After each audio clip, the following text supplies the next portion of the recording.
Welcome to వీఫై news. Family doctor. చిన్న వయసులోనే మోకాళ్ళ నొప్పులు, బ్యాక్ పెయిన్తో ఇబ్బందులు, కాలుష్యం తగ్గడంతో అవస్థలు, ఇవన్నీ ఆర్థో ప్రాబ్లమ్స్. మరి ఈ సమస్యలకు అసలు పరిష్కారం ఏమిటి?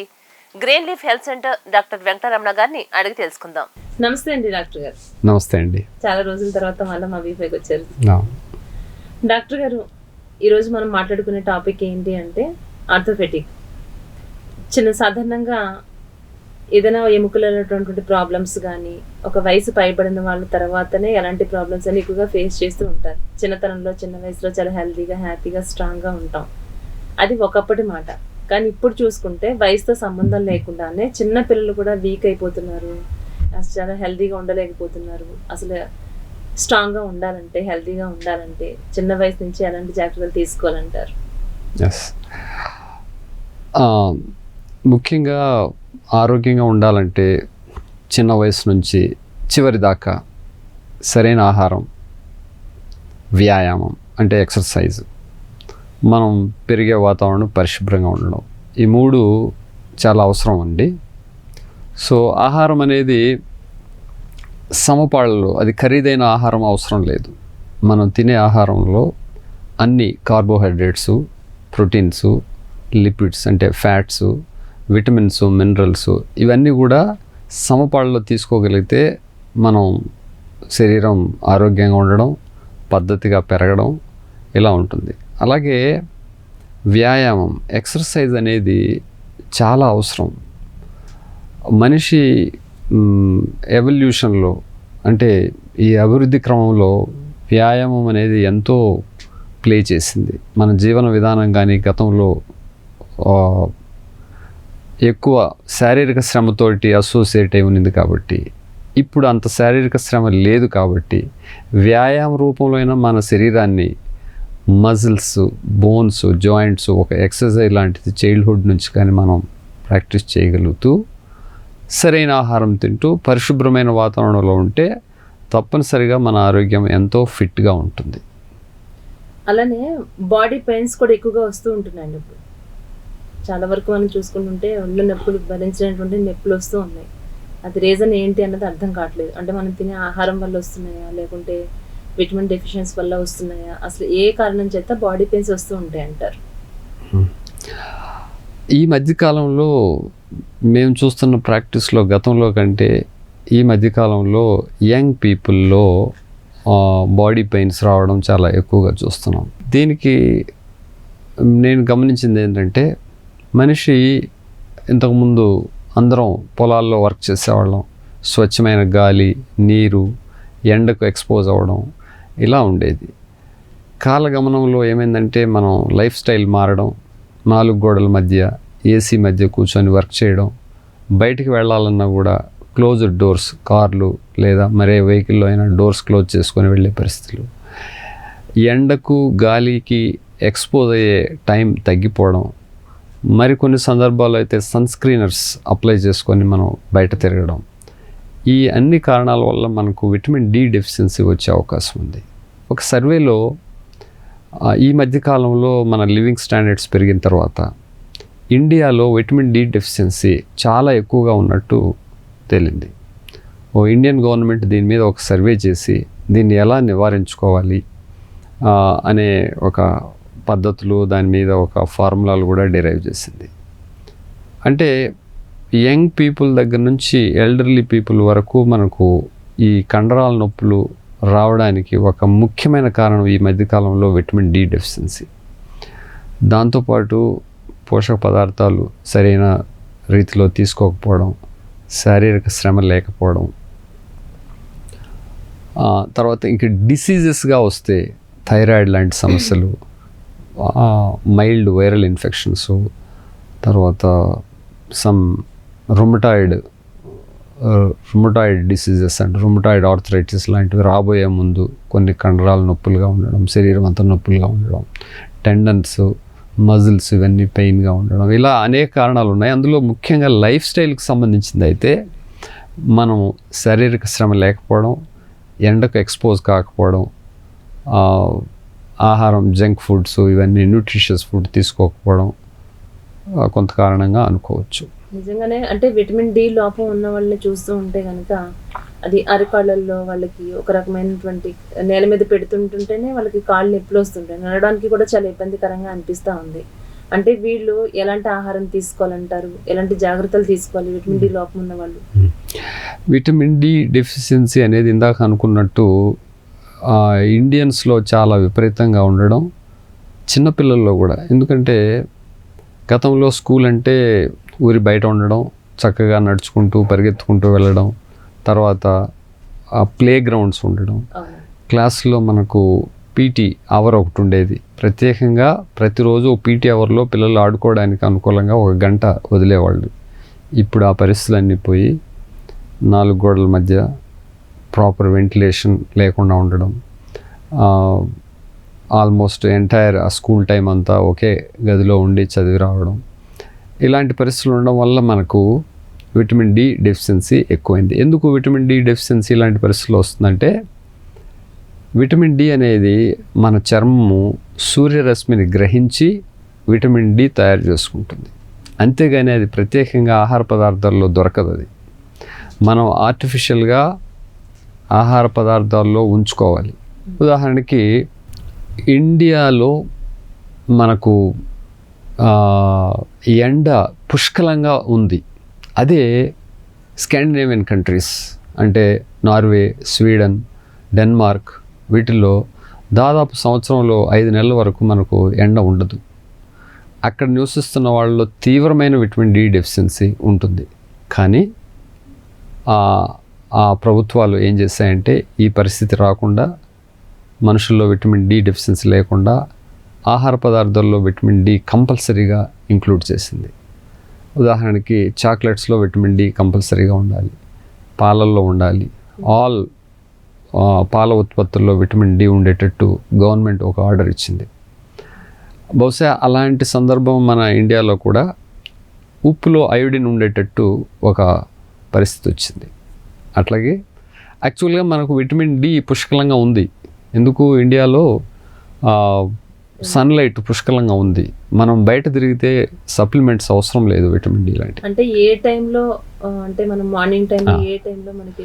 సో ఈ సర్వేలో ఒక ఇంపార్టెంట్ విషయం బయటకి తెలిసిన విషయం ఏంటంటే, విటమిన్ డి ఇండియన్ సబ్ కాంటినెంట్లో అంటే భారతదేశంలో ఉండే వాళ్ళకి విటమిన్ డి మన శరీరం మీద ఉత్పత్తి అవ్వాలంటే మనం 11 గంటల సమయం నుంచి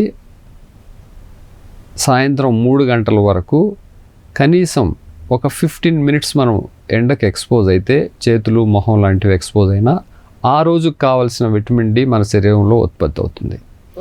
దీన్నే ఒక ఫార్ములా లాగా చేసి చెప్పారు. ఫార్ములా 12 అంటే 12 గంటలకి 12 నిమిషాలు, నెలలో 12 రోజులు, 12 నెలలు కానీ ఎండకు ఎక్స్పోజ్ అయితే మనకు ఆ రోజుకు సరిపడా, సంవత్సరానికి సరిపడా శరీరంలో విటమిన్ డి ఉత్పత్తి అవుతుంది. నా రిక్వెస్ట్ ఏంటి, ఇది అందరూ గమనించి ఇది పాటిస్తే మనకు విటమిన్ డి డెఫిషియన్సీ రాదు. ఎందుకు ఈ మధ్యకాలంలో చిన్నపిల్లల్లో విటమిన్ డి డెఫిషియన్సీ వచ్చి కాళ్ళు వంకరపోవడం, మోకాళ్ళు,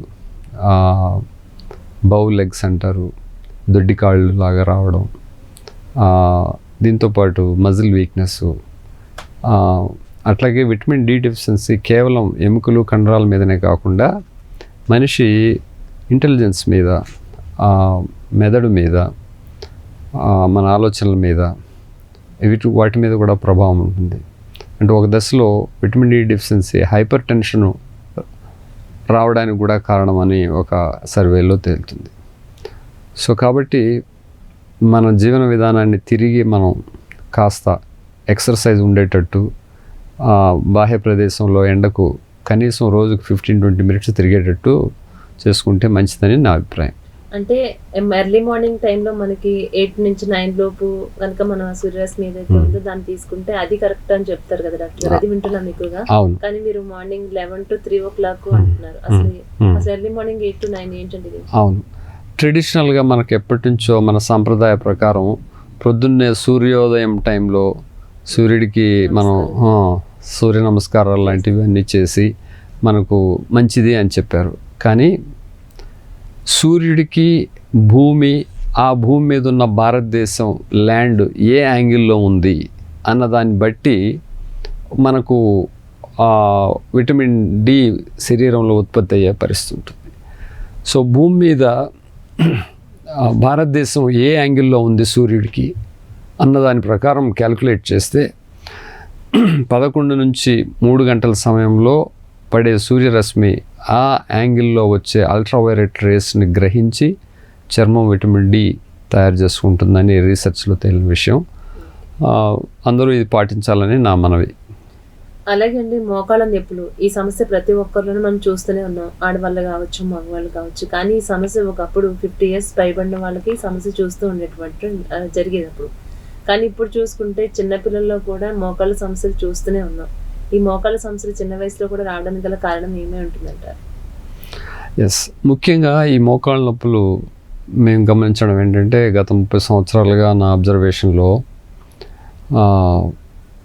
40 yearsకే మోకాళ్ళ నొప్పులు వస్తున్నాయి. మామూలుగా సాధారణంగా మన అమ్మమ్మలు తాతయ్యలకి వచ్చే మోకాళ్ళ నొప్పులు 40 ఏళ్ళకే రావడం కొంత ఆశ్చర్యం కలిగించిన ఇందులో ఆర్టికులర్ కార్టిలేజ్ అనేది మోకాళ్ళలో ఉన్న కార్టిలేజ్ అరిగిపోవడం. ఈ అరిగిపోవడానికి కారణాలు ఏంటంటే శారీరక శ్రమ లేకపోవడం, పోషక పదార్థాలు తీసుకోకపోవడం. మోకాళ్ళలో ఉన్న కార్టిలేజ్ అంటే గుజ్జు, ఆ గుజ్జుకి ఆహారము ఎక్కడి నుంచి వస్తుందంటే మనం నడక, ఎక్సర్సైజ్ తోటి ఒక సైనోవిల్ ఫ్లూయిడ్ అనేది ఉత్పత్తి అయ్యి సైనోవిల్ ఫ్లూయిడ్లో ఉన్న కొన్ని న్యూట్రియంట్స్ కార్టిలేజ్కి గ్రో అవ్వడానికి హెల్ప్ చేసి అలా మెయింటైన్ అవుతూ ఉండేది.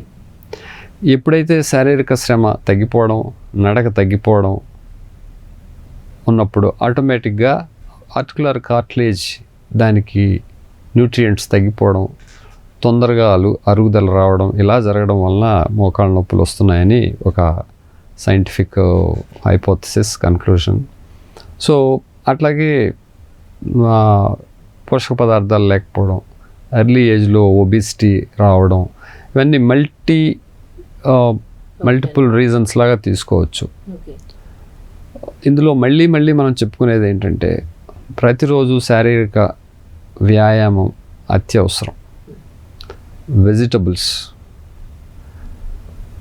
వెజిటబుల్స్లో మనకు వైటమిన్స్, మినరల్స్ ఉండడం, తక్కువ కార్బోహైడ్రేట్ తీసుకోవడం, తక్కువ ఫ్యాట్స్ తీసుకోవడం, దీనివల్ల మనం ఇలాంటివన్నీ రాకుండా నివారించుకోవచ్చు. అంటే అధిక బరువు వల్ల కూడా ఈ ప్రమాదం వచ్చేటటువంటి అవకాశం ఉంటుందంటారు. చిన్న వయసు వారైనా ఒబేసిటీతో ఎవరైతే బాధపడుతున్నారో అట్లాంటి వాళ్ళలో మనకి ఖచ్చితంగా మోకాళ్ళ నొప్పులు వచ్చే అవకాశం ఖచ్చితంగా ఉంటుందంటారు. ఒబేసిటీ అనేది మనిషికి జెనెటికల్గా ఎంత హైట్కు ఎంత వెయిట్ ఉండాలి అనేది ఒక క్యాలిక్యులేషన్ ఉంది. అంతకు మించి మనం వెయిట్ ఎక్కువ ఉంటే శరీరంలో ప్రతి అవయవం మీద స్ట్రెస్ పడుతుంది, బర్డన్ పెరుగుతుంది. ఆ ఎక్సెస్ వెయిట్ అనేది మన కీళ్ళ మీద, మోకాళ్ళ మీద, అన్నిటి మీద, హార్ట్ మీద, కిడ్నీస్ మీద, లివర్ మీద, డయాబెటీస్ రావడానికి, అన్ని రకాల జబ్బులు రావడానికి ఒబెసిటీ ఒక కారణంలాగా చెప్పుకోవచ్చు. అందులో భాగంగానే మోకాళ్ళ నొప్పులు రావడానికి ఒబెసిటీ కూడా ఒక కారణం అయ్యే అవకాశం ఉంది. అదే ఇదే మోకాళ్ళ నొప్పులో కనుక మనం చూసుకుంటూ ఉంటే మోకాళ్ళలో చెప్పులు అరిగిపోయినాయి అని చెప్పడం, ఇవి మార్పించుకోవడం, అంటే నీ రీప్లేస్మెంట్ చేయించుకుంటూ ఉంటున్నారు. ఇది ఎంతవరకు కరెక్ట్ అంటారు? దీనివల్ల ఏమైనా ప్రమాదం ఉంటుందంటారా? ఎస్, నీ రీప్లేస్మెంటు ఒక ఆర్థోపెడిక్స్లో ఒక రివల్యూషనైజ్డ్ ఈవెంట్. అది ఒక రెవల్యూషన్ లాంటిది. ఎంతోమంది సమాజంలో లేదా ప్రపంచంలో మానవ సమాజం మోకాళ్ళ నొప్పులతో బాధపడే సమయంలో ఈ సర్జరీ వచ్చి ఎంతోమందికి రిలీఫ్ ఇచ్చింది అన్నది నా అభిప్రాయము, అందరి అభిప్రాయం. ఒక wonderful surgery, very very useful surgery, very successful surgery. అయితే ఇది ఎప్పుడు చేయాలి, ఎలాంటి పరిస్థితుల్లో చేయాలి, ఏ ఏజ్లో చేయాలి, ఏ జబ్బులు మనిషికి ఉన్నప్పుడు ఎలాంటి జాగ్రత్తలు తీసుకోవాలి, ఒకటే చేయాలనా లేదా రెండు ఒకేసారి చేయొచ్చా, రెండు సపరేట్గా చేయడం వల్ల అడ్వాంటేజ్ ఏమిటి, డిసడ్వాంటేజ్ ఏమిటి, ఇవన్నీ కూడా లాట్ ఆఫ్ ఇన్ఫర్మేషన్ ఉంది దాంతో. ఇవన్నీ డాక్టర్ తోటి డిస్కస్ చేసి నిర్ణయం తీసుకోవాల్సి ఉంటుంది. బట్ మోకాళ్ళు ఆపరేషన్ అంటే టోటల్ నీ రీప్లేస్మెంట్ అనేది తగిన వ్యక్తికి very very important and useful surgery అది. అయితే ఏ దశలో అరిగిపోయింది, మనిషి కండిషన్స్ ఏమిటి, కాంప్లికేషన్స్ ఏమేమి ఉన్నాయనేది ఒకసారి అన్నీ ప్రాపర్గా లెక్క వేసి ఒక నిర్ణయానికి వచ్చి చేయించుకుంటే వెరీ సక్సెస్ఫుల్ సర్జరీ అది. అంటే సర్జరీ అంటే కొంతమంది భయంతో వాళ్ళు సర్జరీ చేయించుకోకుండా వాళ్ళకు ఉన్నటువంటి ప్రాబ్లమ్ ఇంకా పెంచుకుంటూ వెళ్తూనే ఉన్నారు. అట్లాంటి వాళ్ళు, ఇలాంటి వాళ్ళకి ఏమైనా పరిష్కారాల మార్గాలు ఉన్నాయంటారా, లేకుంటే సర్జరీ చేయాలి అన్న టైం వస్తే ఖచ్చితంగా చేయాలంటారా? అనేకమైన ఆల్టర్నేటివ్ మెథడ్స్ వచ్చాయి. పిఆర్పి ఇంజెక్షన్స్ అని, కార్టిలేజ్ గ్రోత్, అవన్నీ ఇలాంటివన్నీ వచ్చాయి. కానీ బట్ ఏవి అంత సక్సెస్ఫుల్ రిజల్ట్స్ చూపడం లేదు.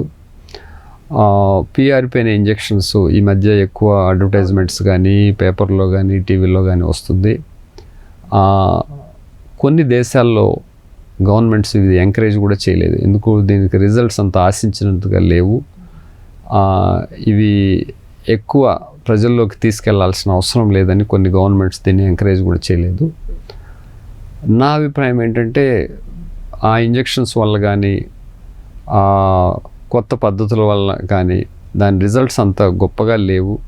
అది ఎంతో ఆచితూచి వెరీ ఎర్లీ స్టేజ్లో చేయించుకుంటే కొంత బెనిఫిట్ ఉంటుందేమో, కానీ దాని మీద పెద్దగా ఆధారపడాల్సిన ప్రొసీజర్ కాదని నా అభిప్రాయం. ఓకే. అలాగే ప్రతి ఒక్కటి ఏది చూసుకున్న ఒబెసిటీ కావచ్చు, ప్రతి దానికి కూడా ఆహారం అలాగే వ్యాయామం చాలా అవసరం అంటున్నారు.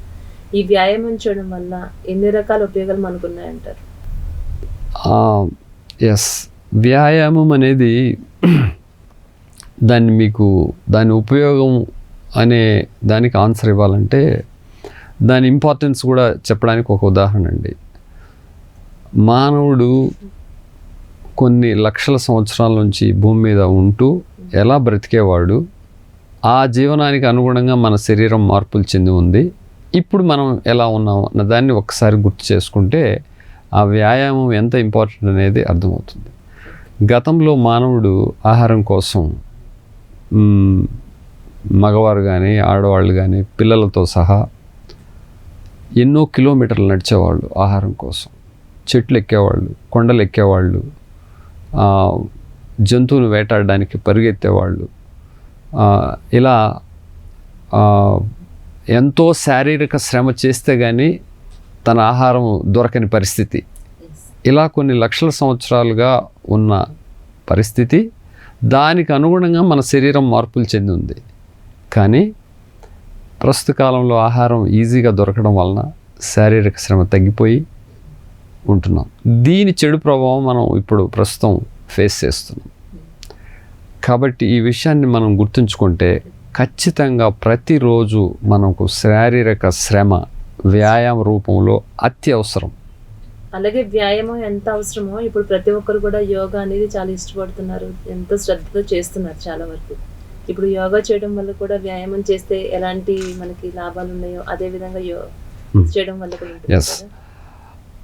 వ్యాయామాన్ని మరొక రూపంలో, మరొక పదాల్లో దాన్ని మన ట్రెడిషనల్ అంటే మన సంప్రదాయం, భారతదేశ సంప్రదాయంలో భాగంగా ఎక్సర్సైజ్ను వ్యాయామం, ఆ ఎక్సర్సైజ్ని మనం దాన్ని యోగా అని పేరు పెట్టి చేసుకుంటాం. నా అభిప్రాయం అది మంచిది. డెఫినెట్లీ దానివల్ల మనకు ఉపయోగం ఉంది. అయితే మేము గుర్తించాల్సింది ఏంటంటే వ్యాయామం అనేది దానికి అదొక పర్యాయ పదం, అదొక ఆల్టర్నేటివ్ వర్డ్. అలాగే మనం తీసుకునే ఆహారం వలనే ఎన్నో రకాల రోగాలు రావడానికైనా మనం హెల్తీగా ఉండడానికైనా మనం తీసుకునే ఆహారం చాలా ముఖ్యమైనది అంటున్నారండి. అంటే మనం తీసుకునే ఆహారంలో ఎలాంటి మార్పులు వస్తే బాగుంటుంది అనుకుంటున్నారు? ఎస్, మనిషి ఏ రూపంలో ఆహారం తిన్నా చివరికి కెమికల్గా ఇదిగో ఈ కేటగిరీలోనే ఉంటుంది. 1 carbohydrate, 2 protein, 3 fats, 4 vitamins and minerals. దీనికి ఎన్ని రూపాల్లో తిన్నా, దానికి ఎన్ని పేర్లు పెట్టుకున్నా ప్రతి మనిషి, భూమి మీద ఉన్న మనిషి ఈ 4 రూపాల్లోనే ఈ ఆహారం తిని బ్రతకగలడు. కాబట్టి ఇవి ఎంత పాళ్ళలో తినాలి అనేది మనం తెలుసుకోవాలి, అది అవసరం. కార్బోహైడ్రేటు దాదాపు మనం తినే ఆహారంలో 60% ఉండాలి, 30% ప్రోటీన్స్ ఉండాలి, 7-8% ఫ్యాట్స్, ఒక 2-3% విటమిన్స్ అండ్ మినరల్స్. అయితే ఈ 60% కార్బోహైడ్రేట్స్ మనం ఏ రూపంలో తింటున్నాం అంటే ముఖ్యంగా రైస్ అంటే బియ్యము, గోధుమలు, ఈ రెండు ఆ కార్బోహైడ్రేట్ రూపంలో మనం తింటాం. ఇవి 60%కు మించకూడదు. ఒక చిన్న ఉదాహరణ ఏంటంటే ఈ తెలుగు రాష్ట్రాల్లో అని ఆ ఉత్తరాదిలో మధ్యాహ్నం రైస్ తింటాం మనం, అన్నం, పొద్దున ఇడ్లీ, దోశ, ఇవన్నీ రైస్తోనే చేసుంటాయి చూడండి. కాబట్టి మనం కావాల్సిన దానికంటే రైస్ ఎక్కువ తింటున్నాం, కార్బోహైడ్రేట్ ఎక్కువ తింటున్నాం. దీనివలన మనకు కొన్ని సమస్యలు వచ్చే అవకాశం ఉంది. ఒక సర్వేలో సౌత్ ఇండియా ఏషియన్స్, ఈ సౌత్ ఇండియాలో ఎక్కువ రైస్ తింటున్నట్టు ఒక సర్వేలో తేలి, బహుశా సౌత్ ఇండియాలో డయాబెటీస్ ఎక్కువ ఉండడానికి రైస్ తినడం కారణం ఉండొచ్చు అనే ఒక థియరీ కూడా ఉంది. సో మనం రైస్ తినడం తగ్గించాల్సిన అవసరం, పరిస్థితులు ఉన్నాయి. అంటే రైస్కి బాగా మన శరీరం అలవాటు పడిపోయింది కదా డాక్టర్ గారు. దాన్ని తింటేనే టేస్ట్గా, ఎన్ని తిన్నా ఏం తిన్నా అన్నం తింటేనే కడుపు నిండిందన్న ఫీలింగ్ ప్రతి ఒక్కళ్ళది కలుగుతుంది. దానికి ఆల్టర్నేటివ్గా రోటీస్, చపాతీలు తింటున్నారు. ఈ రెండు కూడా సమానమే, రైస్ తిన్నా అంతే, రోటీస్ తిన్నా రెండు ఈక్వల్లే. కాకపోతే ఏంటంటే రైస్ క్వాంటిటీ ఎక్కువ తింటాము, చపాతీలు తిన్నప్పుడు అయితే అవి కాస్త తక్కువ తింటాం, కాబట్టి అంతకు మించి ఇంకేం లేదు అంటారు. మరి రైస్, రోటీస్ కాకుండా సాధారణంగా ఎలాంటి ఫుడ్ అంటే మిల్లెట్స్ ఇలాంటివి తీసుకుంటే? మిల్లెట్స్, జొన్నలు ఒకానొకప్పుడు ఒక 30-40 సంవత్సరాల కిందట దాదాపు తెలుగు రాష్ట్రాల్లో చాలా వరకు మనం అందరం సజ్జలు, జొన్నలు, రాగులు తినేవాళ్ళం. ఇప్పుడు మళ్ళీ వస్తున్నాయి. అది ఒక మంచి పరిణామమే అనుకుంటున్నాను నేను. తర్వాత ఆహార అలవాట్లలో చాలా వరకు చాలా మంది మారారు, చాలా వరకు మారింది కూడా. అవును. కాబట్టి నా సలహా ఏంటంటే రైస్, వీటు అంటే బియ్యము, గోధుమలు తగ్గించి, ఈ మధ్యకాలంలో అయితే మిక్స్డ్ గ్రెయిన్స్ కూడా వస్తున్నాయి, అంటే మల్టీగ్రెయిన్స్. సో అవి వాడమని నా సలహా. కాస్త రాగులు, సజ్జలు, జొన్నలు, వాటిని ఏదో ఒక రూపంలో మన శరీరంలోకి తీసుకోవడం చాలా అవసరం అనుకుంటాను. వీటితో పాటు కూరగాయలు చాలా ఇంపార్టెంట్, వైటమిన్స్ అండ్ మినరల్స్ ఉన్నవి పుష్కలంగా ఉన్నాయి. ఫ్రూట్స్, వాటిని తీసుకోవాల్సిన అవసరం కూడా ఉంది ప్రతిరోజు. ఫ్రూట్స్ ప్రతిదీ కల్తీ అంటున్నారు కదా డాక్టర్ గారు. మనం ఏది తీసుకోవాలన్నా, ఏది తిన్నా కూడా అది ఏది గ్యారంటీ లేకుండా అయిపోతుంది. అవును, అవి చాలా పెద్ద సబ్జెక్ట్స్ అండి. అండ్ ఈ ఫ్రూట్స్, వెజిటబుల్స్ అనేది మన దేశంలో ఒక సైంటిఫిక్ గ్రోత్ అనేది ఇంకా రాలేదనుకుంటున్నాను. ఎందుకంటే ఇది ఒక రైతు పండించాలి, రైతుకు ఒక సైంటిఫిక్ అవగాహన ఉండాలి. అంటే ఈ చెట్టుకి మనం ఎంత పెస్టిసైడ్స్ కొట్టాలి, ఎంత యూరియా వేయాలి, ఫాస్ఫేట్ ఎంత వేయాలి, ఇవన్నీ ఒక సైంటిఫిక్ అప్రోచ్ లేదనేది నా అభిప్రాయము. ఇప్పుడిప్పుడు ఆర్గానిక్ ఫార్మింగ్ అంటూ వస్తూ ఆ సైంటిఫిక్గా గ్రో చేసే పరిస్థితులు వస్తున్నాయి. పెస్టిసైడ్స్ తగ్గించి వేస్తున్నారు. అలాంటి పరిస్థితులు రాబోతున్నాయి. ఐ థింక్ అవి సాల్వ్ అవుతాయని నేను అనుకుంటున్నాను. అలాగే ఈ వెజిటేరియన్ ఎవరైతే నాన్ వెజ్ తినారో అట్లాంటి వాళ్ళకి నాన్ వెజ్ తింటే ప్రోటీన్ ఉంటుంది, చికెన్లో, ఎగ్లో, వాళ్ళు హెల్తీగా ఉంటారు అంటారు. మరి ఈ నాన్ వెజ్ తినని వాళ్ళు, వెజిటేరియన్ ప్యూర్ వెజ్ ఉన్న వాళ్ళు ఎట్లా అండి? వాళ్ళకి వస్తుంది అంటారు ప్రోటీన్ అంతా? వాళ్ళు ఏం తింటున్నారు? ఎస్, ఇది ఒక చిన్న కాంట్రవర్షియల్ క్వశ్చన్ అండి. బట్ మేము చదవడం, గమనించడం ఏంటంటే ప్రోటీన్స్ అనేటివి నాన్ వెజ్లో ఉంటాయి, పప్పు ధాన్యాల్లో ఉంటాయి.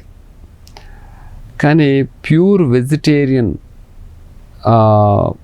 ఉన్నవాళ్ళు వెజిటేరియన్ ప్రోటీన్స్ని పప్పు ధాన్యాల రూపంలో తీసుకునే వాళ్ళలో ఒక అమైనో యాసిడ్ తక్కువ దొరికే అవకాశం ఉంది. అది ఈ ప్రభావం మనిషి మీద ఏదో ఒక రూపంలో ఉంటుంది అనేది ఒక థియరీ. కానీ భారతదేశంలో వేల సంవత్సరాల నుంచి ప్యూర్ వెజిటేరియన్గా ఉన్న వాళ్ళు కూడా ఉన్నారు. దీని మీద ఒక సర్వే లాంటిది జరగాలని నా అభిప్రాయం. నాకున్న అభిప్రాయం ఏంటంటే డాక్టర్గా అన్ని రకాల అమైనో యాసిడ్స్ మన శరీరానికి అవసరం. అవి కావాలి అంటే కొంతమేరకైనా నాన్ వెజ్ తీసుకోవడం అవసరమని నా అభిప్రాయం. ఎందుకు నాన్ వెజిటేరియన్లో ఆ అమైనో యాసిడ్స్ అనేటివి ఉంటాయి. ప్యూర్ వెజిటేరియన్లో కొన్ని అమైనో యాసిడ్స్ దొరకపోయే పరిస్థితులు ఉన్నాయి. బట్ ఇది ట్రెడిషనల్గా మీకు కొంచెం సాంప్రదాయంగా ఉండే వాళ్ళకు కొంచెం ఇబ్బందికరంగా అనొచ్చు, కానీ బట్ దీని మీద ఒక స్టడీ అనేది అవసరం అని నా అభిప్రాయం. మొత్తం మీద ప్రోటీన్ అనేది మనకు ఒక ఇంపార్టెంట్ ఐటమ్. శరీరాన్ని అది ఒక బ్రిక్స్ లాంటిది. కార్బోహైడ్రేట్ అనేది మనకు ఎనర్జీ సోర్స్ అయితే, ప్రోటీన్ అనేది అనేక కెమికల్ రియాక్షన్స్కి, శరీరంలో జరిగే కెమికల్ రియాక్షన్స్కి, ఒక శరీరం గ్రో అవ్వడానికి అవసరం అది. కాబట్టి ప్రోటీన్ను అది విలువైందిగా భావించి తప్పనిసరిగా తీసుకోవాలి. వెజిటేరియన్స్ పప్పు ధాన్యాలు ఎక్కువ తీసుకోవాలి. ఇక నాన్ వెజిటేరియన్స్ ఎటు ప్రాబ్లం ఉండే అవకాశం లేదు. బట్ స్టిల్ వెజిటేరియన్ ప్రోటీన్ కూడా మంచిది కలిపి తీసుకోవడం అనేది. పప్పు ధాన్యాలు అలాగే మన పన్నీర్ ఇట్లాంటివి. ఎస్, ఈ ప్రోటీను ఇందాక అనుకున్నట్టు ప్యూర్ వెజిటేరియన్స్ అంటే నా దృష్టిలో ప్యూర్ వెజిటేరియన్స్ లేరని అనుకుంటున్నాను. ఎందుకు? Milk it's not a vegetarian. Milk animal product అది. సో దాంట్లో ఉన్నాయి ప్రోటీన్స్. మనం అనుకుంటున్న vegetarians milk products, milk, curd, paneer ఇవన్నీ ఎప్పటి నుంచో తింటున్నారు. బహుశా ఇది కవర్ చేస్తుందనేమో నా అభిప్రాయము. కాబట్టి మిల్క్ రిచ్ ప్రోటీన్ కంటెంట్, అట్లాగే కాల్షియం కూడా ఉంటుంది మిల్క్లో. సో ఫ్యాట్ ఎక్కువగా ఉంటుందని మిల్క్ తీసుకోవద్దని చెప్తున్నారు కదా డాక్టర్. డైట్ చేసే దాంట్లో అసలు మిల్క్కి సంబంధించిన ఏది తీసుకోవద్దు, ఈవెన్ కర్డ్ కూడా తీసుకోవద్దు అంటున్నారు. ఇది కరెక్టేనా? నో, నేనైతే అది ఒప్పుకోవట్లేదండి. మిల్క్ అసలు మనిషికి ఇచ్చిన, ప్రకృతి ఇచ్చిన అత్యంత విలువైన ఆహార పదార్థాలు ఏమంటే నేచర్లో milk, next eggs. So eggs vegetarians తినకపోయినా మిల్క్ అత్యంత విలువైంది. అది అవాయిడ్ చేయడం అనేది కరెక్ట్ కాదు. దాంట్లో అసలు పుట్టిన బేబీ దగ్గర నుంచి పెరిగే వరకు 1 year వరకు బేబీ బ్రతికేదే మిల్క్ తోటి. ఆ మిల్క్లో సర్వ పోషక పదార్థాలు ఉన్నాయి. So milk is the most ideal food product. అది మిల్క్ ఏ రూపంలో తీసుకున్నా కూడా అది శరీరానికి యూస్ఫుల్. అంటే మన ట్రెడిషనల్గా మజ్జిగ, పన్నీరు, పెరుగు ఏ రూపంలో తీసుకున్నా కూడా మిల్క్ లాగా అక్కర్లేదు. ఏ రూపంలో తీసుకున్నా దాంట్లో అన్ని పోషక పదార్థాలు ఉన్నాయి. తీసుకోవాలి. ఒక 40+ ఏజ్ పెరుగుతుంది అనుకున్నప్పుడు అట్లాంటి వాళ్ళు ఖచ్చితంగా కాల్షియం లోపం అది వస్తుంది కాబట్టి వాళ్ళు ఇంకా తీసుకోవాలంటారు. ఎస్, మిల్క్ లో కాల్షియం కంటెంట్ ఎక్కువ ఉంటుంది. మిల్క్ తీసుకోవడం అవసరం. కాదంటే ఆ ఫ్యాట్ తక్కువ ఉన్న మిల్క్ తీసుకోవడం వలన మనకు ఒక వయసు తర్వాత వెయిట్ పుటాన్ కాకుండా ఉండే అవకాశం ఉంటుంది. సో ఫ్యాట్ కంటెంట్ తక్కువ ఉన్న మిల్క్ తీసుకోవడం ఉపయోగం. కాల్షియం లోపం వచ్చింది అంటే ఇప్పుడు ట్యాబ్లెట్స్ వస్తున్నాయి, కాల్షియం ట్యాబ్లెట్స్ ఉన్నాయి, ట్యాబ్లెట్స్ వేసుకోవడం ఇది కరెక్టేనంటారా? ఎస్, ముఖ్యంగా ఉమెన్ అంటే స్త్రీలు 45 సంవత్సరాల తర్వాత 45 నుంచి 50 సంవత్సరాల మధ్యలో వాళ్ళకి మెనోపాజ్ వచ్చిన తర్వాత, అంటే మెన్స్ట్రుయేషన్ ఆగిపోయిన తర్వాత స్త్రీ శరీరంలో ఒక మార్పులు వస్తాయి. హార్మోనల్ చేంజెస్ వలన కొన్ని మార్పులు జరుగుతాయి. ఈ మార్పులు మన బోన్స్ మీద కూడా ఉంటాయి. అందులో కాల్షియం లెవెల్ తగ్గిపోవడం ఒక ప్రధానమైన కారణం. దాన్ని మనం ఆస్టియోపోరోసిస్ అంటాం. కాల్షియం తగ్గిపోయి బోన్స్ పెళుసుగా మారుతాయి, అంటే బ్రిటిల్గా మారుతాయి. చిన్న దెబ్బలకి, అంటే చిన్నగా జారిపడడం, బాత్రూంలో జారిపడడం, ఇల్లు క్లీన్ చేసుకున్న తర్వాత తడిగా ఉంటే నడుస్తూ పడడం, ఈ చిన్నగా పడడం వలన ఆ ఎముకలు విరిగిపోయే పరిస్థితులు ఉన్నాయి. ఇది తుంటి ఎముక కానీ, రిస్ట్ దగ్గర, ముఖ్యంగా మణికట్టు దగ్గర ఎముకలు విరిగిపోవడం చాలా సర్వసాధారణంగా జరుగుతుంది. దీనికి కారణం ఏంటంటే, ఒక ప్రధానమైన కారణం మెనోపాజ్ వచ్చిన వయసులో కాల్షియం తగ్గిపోవడం. సో అట్లాగే పురుషుల్లో కూడా 60 సంవత్సరాల తర్వాత కాల్షియం తగ్గిపోవడం మొదలవుతుంది. ఇవన్నీ హార్మోనల్ చేంజెస్ వల్ల జరిగే సహజమైన మార్పులు. కాబట్టి పురుషుడు 60 తర్వాత, స్త్రీ మెనోపాజ్ అయిన తర్వాత కాల్షియం తప్పనిసరిగా తీసుకోవాలి. అంటే టాబ్లెట్స్ రూపంలో తీసుకోవచ్చు, లేకుంటే అదే వస్తున్నాను ఇప్పుడు. అప్పుడు మనకు కావాల్సిన కాల్షియం ఆహార రూపంలో తీసుకోవాలంటే చాలా ఎక్కువ ఆహారం తినాల్సి వస్తుంది. ఉదాహరణకి కాల్షియం రిచ్గా ఉన్నది మిల్క్ రోజుకు సరిపడా కాల్షియం ఒక మెనోపాజ్ వచ్చిన ఉమెన్ తీసుకోవాలి అంటే 4 లీటర్ల పాలు తాగాలి. సో 4 లీటర్ల పాలు తాగడం వలన వెయిట్ పుటాన్ అయ్యే అవకాశం ఉంటుంది. కాబట్టి కాల్షియం ఏదో ఒక రూపంలో, అంటే ట్యాబ్లెట్స్ రూపం, ఇందాక అనుకున్నట్టు రాగులు, జొన్నలు, సజ్జలు మన ఆహారంలో పెంచడం. ఒక దశలో తప్పనిసరిగా కాల్షియం ట్యాబ్లెట్ వేసుకోవాలని నా సలహా. ఎందుకు?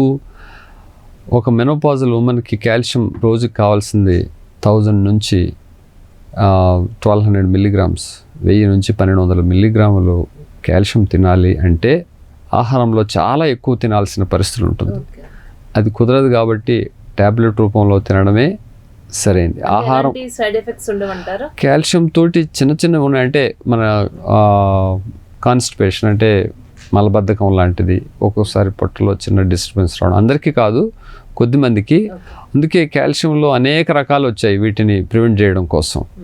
సో అది మనకి ఏది సూటబుల్ కాల్షియం ఉంటుంది, ఏది పడుతుంది అనేది చూసి తీసుకోవచ్చు. నా సలహా ఏంటంటే ఒక వయసు తర్వాత, మెనోపాజ్ తర్వాత, 60 తర్వాత అందరూ కాల్షియం ట్యాబ్లెట్ తీసుకోవడం అనేది మంచిది. ఫ్రాక్చర్స్ రాకుండా మనం నివారించుకోవచ్చు. డాక్టర్ గారు, అలాగే చాలా మందిలో ఇప్పుడు మనం చూస్తూ ఉంటే కనుక బ్యాక్ పెయిన్, ఈ బ్యాక్ పెయిన్తో చాలా సఫర్ అవుతున్నారు. అది లేడీస్ కావచ్చు, జెంట్స్ కావచ్చు. అసలు కారణం ఏంటంటారు? ఈ బ్యాక్ పెయిన్ ఎందువల్ల వస్తుంది అంటారు?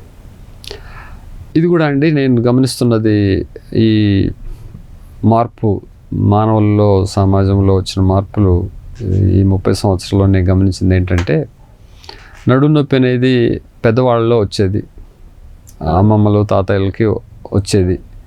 కానీ ఈ మధ్యకాలంలో చిన్న వయసులోనే కొంతమంది స్కూల్ పిల్లల్లో కూడా వస్తుంది. మరీ కామన్గా ఈ ఐటీ ప్రొఫెషనల్స్, అంటే ఏ ప్రొఫెషన్ అయినా గంటల కొద్దీ చైర్లో కూర్చొని 8 గంటల నుంచి 10 గంటలు పనిచేసే పరిస్థితులు ఉన్నాయి, ముఖ్యంగా సిటీస్లో. సో వీళ్ళందరిలో నడుము నొప్పులు,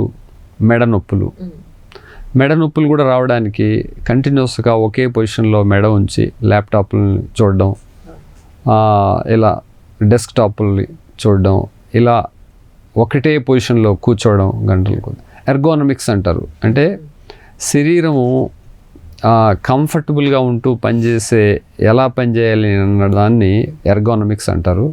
సో మన టేబుల్ పొజిషన్ కానీ, చైర్ పొజిషన్ కానీ, ఏ హైట్లో ఉండాలి, మనం వర్క్ చేసేటప్పుడు చేతులు ఏ పొజిషన్లో ఉండాలి, స్పైన్ ఏ పొజిషన్లో ఉండాలి, స్పైన్కి సపోర్ట్ ఉండాలి, ఇవన్నీ ఎర్గోనమిక్స్ అంటారు. ఇవన్నీ పాటిస్తే మనకు ఈ సమస్యలు రావు. కానీ ఇవి పాటించకపోవడం వలన యంగ్ పీపుల్లో నడుముల నొప్పులు, మెడల నొప్పులు రావడం చూస్తున్నాము. దీనికి ఒకటే పరిష్కారం, ఎక్సర్సైజ్. అగైన్ ముఖ్యంగా వెన్ను ఎక్సర్సైజ్. వెన్నుకు కొన్ని స్పెసిఫిక్ ఎక్సర్సైజ్ ఉన్నాయి. బహుశా దీన్ని మన యోగాలో చెప్పుకోవాలంటే ఏమంటారు దాన్ని, ధనుర్వాసనం అనేది ఒకటి. అంటే వెన్నుని వెనక్కి విరిచి చేయడం. తర్వాత అదే వెనక్కి విరిచి, దానికి అనేక పేర్లు ఉన్నాయండి, అలాంటివి చేయడం. లేదా చక్రాసనం ఎట్లాంటిది చేసినప్పుడు ఆటోమేటిక్గా వెన్ను వెనక్కి ఇట్లా బెండ్ అయిపోయి. ఎస్ ఆ వెన్ను వెనక ఉన్న కండరాలను మనం స్ట్రెంగ్త్ కానీ పెంచగలిగితే అప్పుడు మనకు ఆ కండరాలు స్ట్రెంగ్త్ రావడం వలన వెన్ను మీద స్ట్రెస్ తగ్గి మనకు ఆ నొప్పులు లేకుండా ఉండడం ఇలా జరుగుతుంది. నా సలహా ఏంటంటే ఐటీ ప్రొఫెషనల్లో ఉన్నవాళ్ళు, సిట్టింగ్ జాబ్లో ఉన్నవాళ్ళు ఖచ్చితంగా ఈ వెన్ను ఎక్సర్సైజ్ చేయాలని నేను కోరుతున్నాను. నేను అదే అడుగుదాం అనుకుంటున్నాను డాక్టర్ గారు. కంటిన్యూటీగా కూర్చుని ఎవరైతే జాబ్ చేస్తూ ఉంటారో అట్లాంటి వాళ్ళకి ఎలాంటి సలహా ఇవ్వబోతున్నారని ఆ ఆన్సర్ కూడా నాకు వచ్చేసిందండి. అలాగే మరి ముఖ్యంగా కనుక మనం చూసుకుంటే ఈ స్పోర్ట్స్ ఎవరైతే ఆడుతూ ఉంటారో బాస్కెట్బాల్ కావచ్చు, క్రికెట్స్ కావచ్చు, ఇట్లా స్పోర్ట్స్ ఆడేటటువంటి వాళ్ళకి వాళ్ళు ఆడుతున్నప్పుడు సమయంతో ఒక ఆటల్లో ఏ చిన్న ప్రాబ్లమ్స్ వస్తూ ఉంటాయండి. సడన్గా పడిపోవడం కానీ, ఆ బాల్ వెలుగు తగలటం కానీ, ఇలాంటప్పుడు చాలా ఇబ్బంది పడుతూ ఉంటారు. వీళ్ళు అసలు ఒకవేళ అట్లా జరిగితే వాళ్ళకి ఎలాంటి ట్రీట్మెంట్ చేయాలి, అసలు ఎలాంటి జాగ్రత్తలు తీసుకోవాలంటారు స్పోర్ట్స్ పర్సన్స్? స్పోర్ట్స్ మెడిసిన్ అనేది ఒక స్పెషాలిటీ లాగా ఎమర్జ్ అయిందండి. అంటే అది ఒక స్పెషలైజ్డ్ సబ్జెక్ట్. అది రకరకాల స్పోర్ట్స్, ఉదాహరణకి ఈ మధ్యకాలంలో క్రికెట్, ఈ క్రికెట్ని చూసి ఇన్స్పైర్ అయ్యి క్రికెట్ బాల్ పట్టుకోవడం, ligamental injuries, hand fractures, finger fractures, తర్వాత ఫీల్డింగ్లో మోకాలు ట్విస్ట్ అయ్యి లిగమెంటల్ ఇంజరీస్, ఇవన్నీ స్పెషాలిటీ.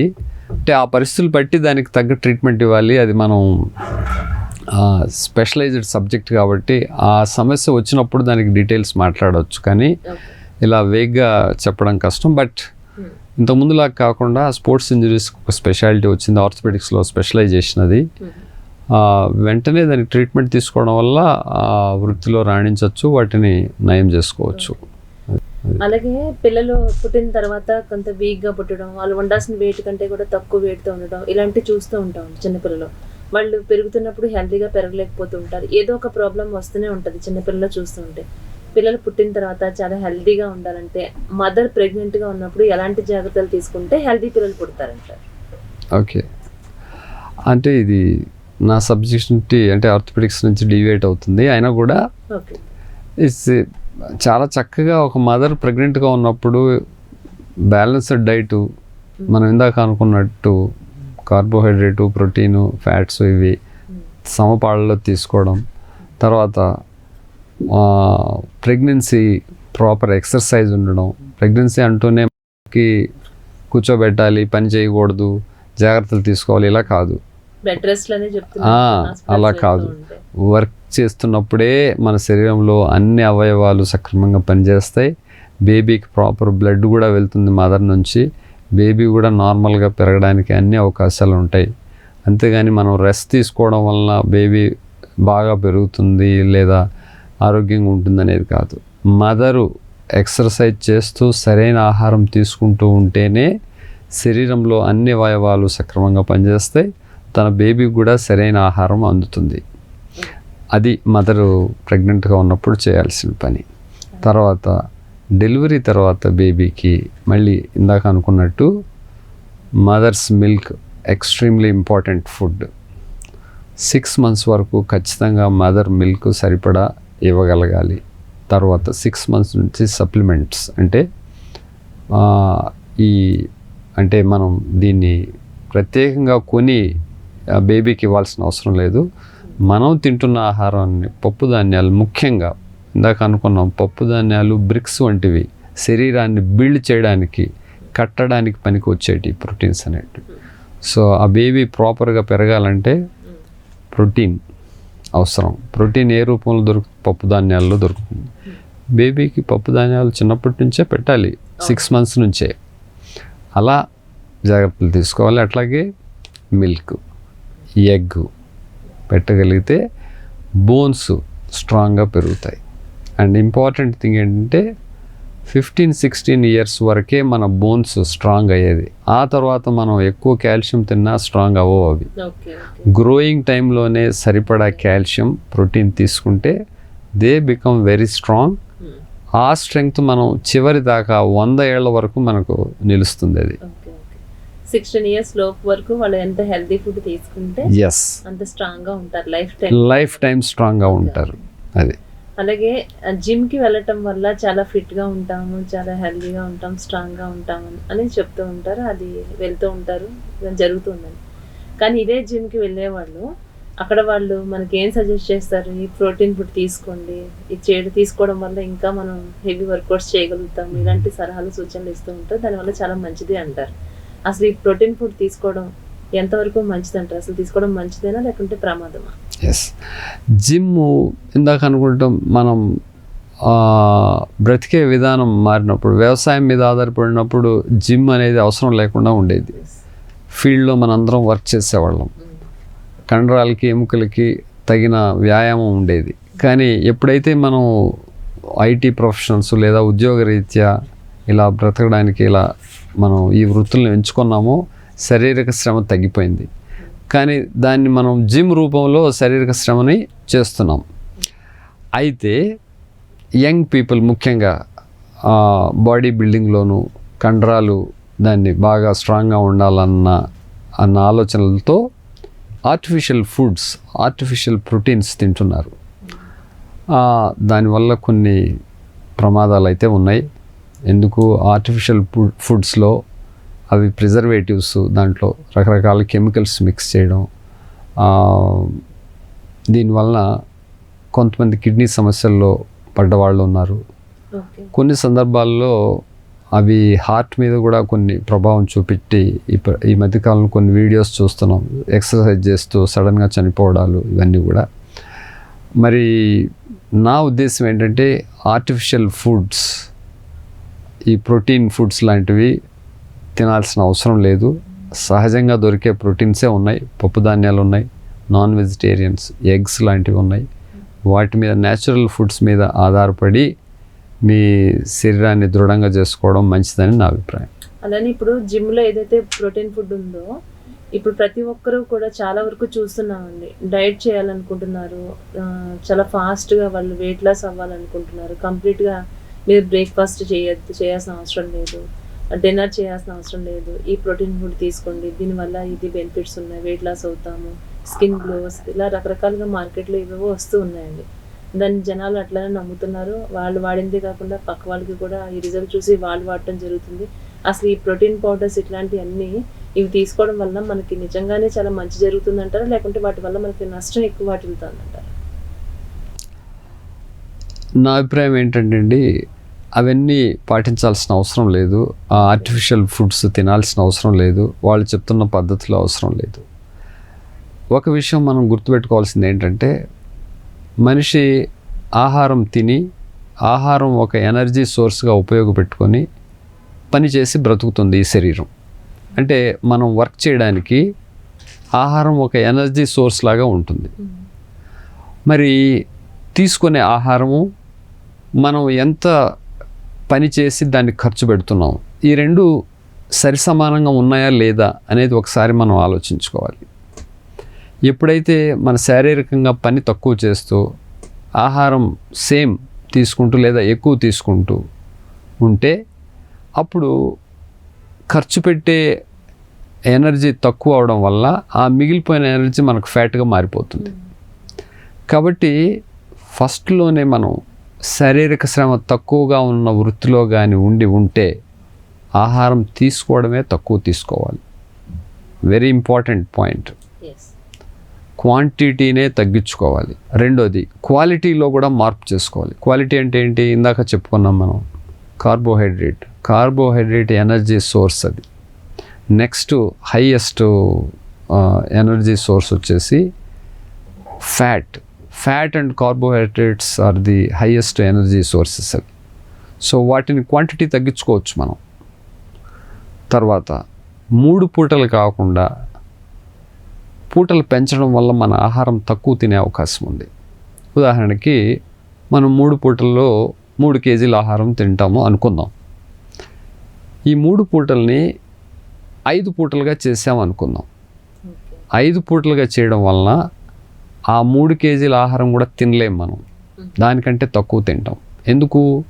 తిన్న ఆహారం మన పొట్టలో అది డైజెస్ట్ అయిపోయి ఖాళీ అవ్వడానికి దాదాపు 5 గంటలు తీసుకుంటుంది. 5 పూటలు పెంచడం వలన ముందు తిన్న ఆహారం ఖాళీ అవ్వకముందే మనం తింటున్నాం కాబట్టి నెక్స్ట్ తినబోయే ఆహారాన్ని మనం తక్కువ తింటాం. కేవలం పూటలు పెంచడం వలన రెగ్యులర్గా తీసుకునే ఆహారం కూడా మనం తక్కువ తినే అవకాశం ఉంది. తక్కువ తినడం వల్ల మనం వెయిట్ పుటాన్ అవ్వడం, వెయిట్ పెరగకపోవడం వల్ల మనకు సమస్యలు ఉండవు. అంటే నా సలహా ఏంటంటే, ఆహారాన్ని 3 పూటల బదులు 5 పూటలు చేయడం మనం తినే ఆహారంలో మార్పులు చేసుకోవడం. ఎలాంటి మార్పులు? కార్బోహైడ్రేట్, ఫ్యాట్స్ తక్కువ తినడం వలన మనం వెయిట్ పెరిగే ఛాన్సెస్ చాలా తక్కువ ఉంటాయి. ప్లస్ మనం కొంత ఎక్సర్సైజ్. తక్కువ తినండి, ఎక్కువ సార్లు తినండి. ఎస్, అది ఎక్కువ సార్లు తినడం వలన ఆటోమేటిక్గా తక్కువ తింటాం. ఎస్, కరెక్ట్ అండి.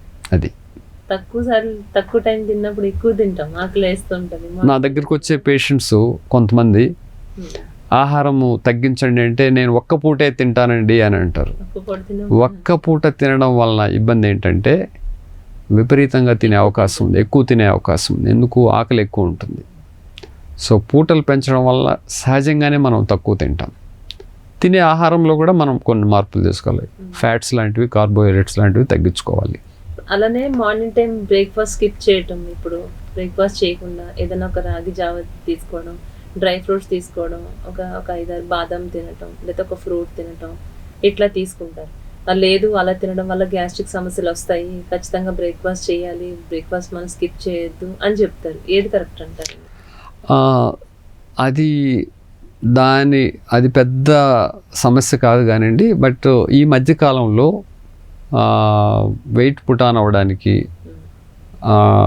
టైప్ 2 డయాబెటీస్ అంటారు. ఒక ఏజ్లో అంటే మనకు 50s తర్వాత షుగర్ వ్యాధి వచ్చే అవకాశాలు రావడానికి మన ఆహారపు అలవాట్లో ఒకటి కారణం అనే ఒక థియరీ వస్తుంది.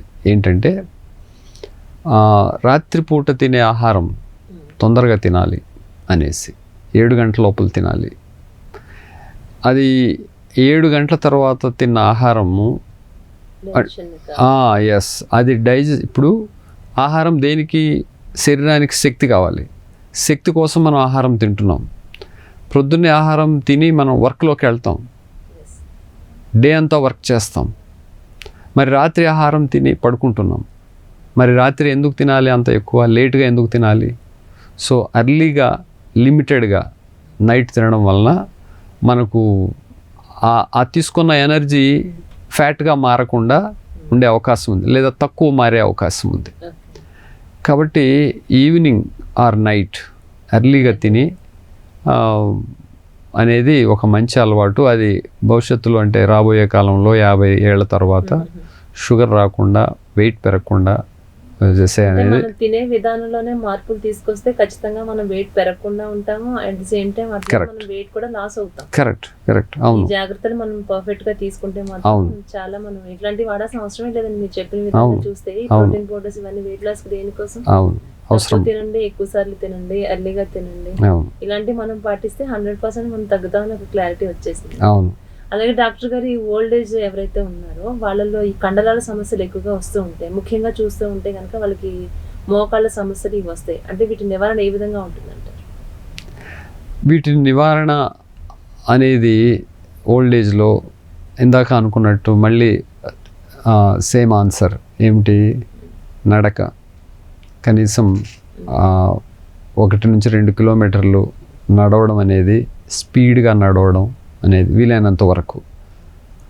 ఆహారం, ఈ బ్యాలెన్స్డ్ డైట్ అనేది, ఈ రెండు వాళ్ళ సమస్యలు చాలా వరకు పరిష్కరించే పరిస్థితులు ఉంటాయి ఈ రెండింటి వలన. థ్యాంక్ యూ అండి డాక్టర్ గారు. ఎంత వాల్యుబుల్ విషయాలు చిన్నపిల్లల దగ్గర నుంచి లేడీస్ కానీ, జెంట్స్ కావచ్చు, పెద్దవాళ్ళకి కావచ్చు, ప్రతి ఒక్క సమస్యకి ఎలాంటి నివారణ ఉంటుంది, ఏ విధమైనటువంటి జాగ్రత్తలు మనం తీసుకోవాలనే విషయాలు ఎంతో చక్కగా చెప్పారండి. Thank you sir. మరొకసారి థ్యాంక్ యూ. ధన్యవాదాలు. Thank you so much. Thank you very much. Thank you.